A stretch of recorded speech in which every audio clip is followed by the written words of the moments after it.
Syncope কি জিনিস আর খিঁচুনি বা সিজার কি জিনিস?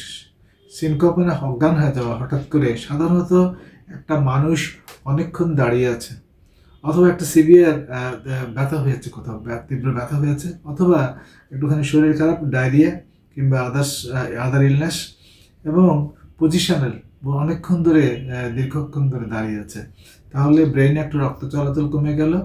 তাহলে পরে তার অনেক সময় একটু কানে ভুঁ করলো, টিনিটাস যেটা বলে, কিছুটা হিয়ারিং অসুবিধা হচ্ছে, কেমন জানি চোখটা একটু ঝাপসা হয়ে অন্ধকার হয়ে আসছে, এবং একটুখানি মাথা ঘুরাচ্ছে, একসময় সে ফেইন্ট হয়ে গেল, অজ্ঞান হয়ে গেল।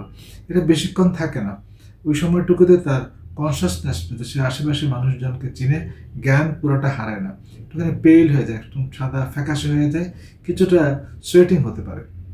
সো এবং একটু পরেই রিকভারি হয়, এবং মেমোরি, যে স্মরণশক্তি, আগে কী হয়েছে, পুরো ঘটনা কী হয়েছে, তিনি সেটা বলতে পারেন। এটার একরকম ডায়াগনোসিস, ট্রিটমেন্ট একরকম।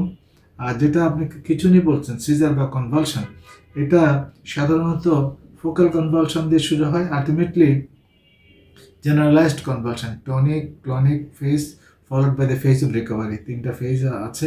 এবং এই যে খিঁচুনির সময় সে অজ্ঞান থাকে, সে বা কিছু ওইটুকু সে মনে করতে পারে না, কিছুটা হ্যালোসিনেশন হতে পারে, অর্থাৎ কেমন যেন একটা সেন্সেশন, আসলে ওগুলি নেই, অলফ্যাক্টরি বা নাক স্মেলের যে সেন্সেশন, এবং কগনিশনটা বেসিক্যালি ইম্পেয়ার থাকে, অর্থাৎ কিছু কাউকে চিনে না, এবং কিছুক্ষণ সে অজ্ঞান থাকে।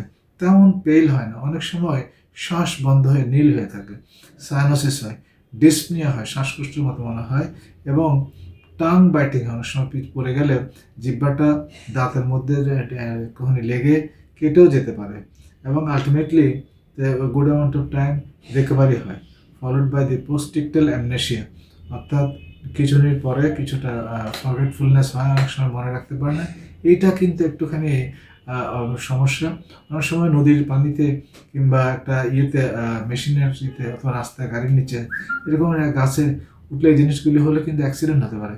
তাই যাদের খিঁচুনি আছে, যে কারণে হোক, এপিলেপসি কিংবা অন্য প্রাইমারি সেকেন্ডারি যাদের আছে, তাদেরকে ওই প্রোটেকশন একটুখানি দিতে হবে, যে এই জিনিসগুলো থেকে একটুখানি দূরে থাকতে হবে, এবং অ্যাডিকুয়েট কেয়ার থাকতে হবে। তাই ডায়াগনোসিস দুইটা দুরকম, এবং ট্রিটমেন্টও দুইটা দুরকম। সিনকপের ট্রিটমেন্ট বেসিক্যালি যে ট্রিগারিং ইভেন্টগুলো অ্যাভয়েড করা, এক্সহশন আর আদার্স, অ্যান্ড দেন খিঁচুনির সিজার যেটা, সেটা চিকিৎসা হচ্ছে আপনার আন্ডারলাইং ডায়াগনোসিস, যেটা হলো grand mal epilepsy, petit mal epilepsy, or other sort of the secondary epilepsy, কিংবা neurodegenerative disorder, brain tumour, plenty of other hypertensive, CVD, plenty of other illness আছে, সেটার জন্য যে কদিন লাগে সে কদিন দেবেন। এপিলেপসির চিকিৎসা সাধারণত 2 থেকে 3 বছর, অ্যান্টিএপিলেপটিক গ্র্যাজুয়াল টেপার, যদি পেশেন্ট ভালো থাকে, এবং ফলো আপ।